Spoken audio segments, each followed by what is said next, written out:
오늘 나누게 될 하나님의 말씀은 사무엘상 16장에서부터 31장까지의 말씀입니다. 사무엘상 16장부터는 사무엘서의 대표적인 세 인물 중 한 사람인 다윗이 등장합니다. 사무엘상 16장부터 31장까지 말씀은 사울과 다윗이라는 대표적인 인물을 통하여서 둘 사이의 긴장감과 하나님의 뜻하심을 분명하게 전달해 줍니다. 사울과 다윗의 공통점은 두 사람 모두 하나님의 영에 감동하여 기름 부음 받은 자로 세워졌다는 사실입니다. 그러나 시간이 흘러 둘 사이에는 큰 차이점이 생기기 시작합니다. 시간이 흘러 사울은 악한 영의 영향을 받고 다윗은 하나님의 영에 감동한 삶을 살아가게 된다는 사실입니다.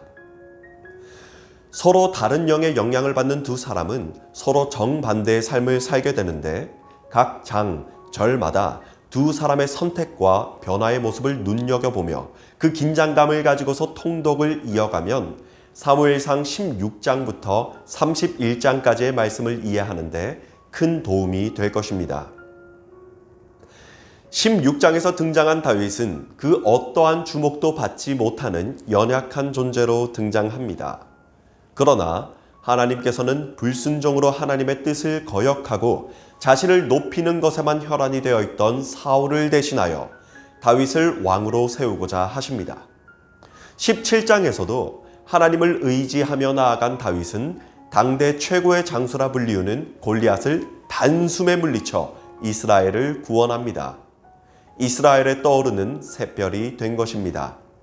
18장부터는 악한 영에 사로잡혀 시기와 질투에 눈이 먼 사울이 다윗을 죽이고자 결심하고 그의 뒤를 쫓습니다.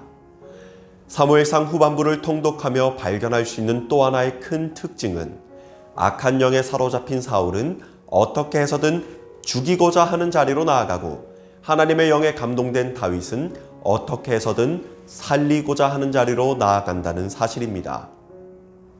사울은 주변을 겁박하고 폭력을 행사하여 공포 정치를 펼칩니다.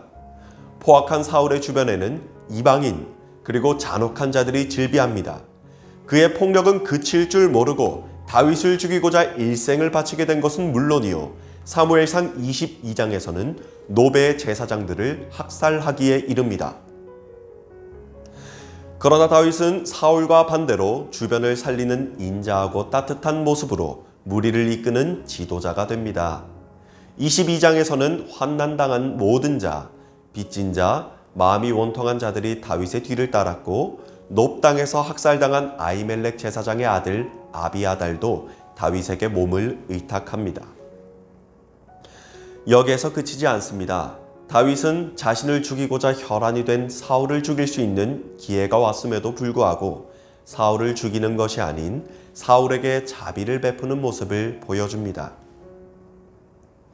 하나님을 멀리하는 자 사울과 하나님을 의지하는 자 다윗의 차이가 명확하게 드러나는 부분입니다. 하나님을 멀리한 사울은 여러 어려운 상황 속에서 자신의 인격적인 결함을 극복하지 못한 채 한많은 인생을 뒤로하고 길보아 전투에서 자신의 아들들과 함께 전사합니다. 다윗에게도 여러 어려운 상황들이 있었습니다. 그러나 다윗은 자신의 상황을 비관하기보다는 하나님을 의지함으로 더 선하신 뜻을 바라보는 삶을 살았습니다.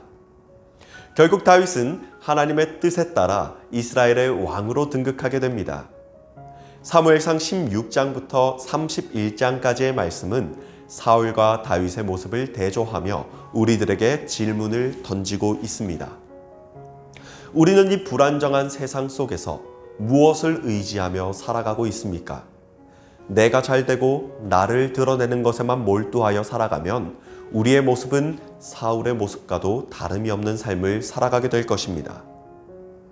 그러나 내가 아닌 하나님을 바라보고 하나님의 뜻을 구하며 살아간다면 다윗과도 같이 모든 상황 속에서 형통케 하시는 하나님의 능력을 얻는 삶을 살아가게 될 것입니다. 하나님의 영에 감동하여 육신의 정욕, 안목의 정욕, 이생의 자랑을 내려놓고 언제나 믿음의 걸음을 담대히 걸어가시길 주님의 이름으로 축복합니다.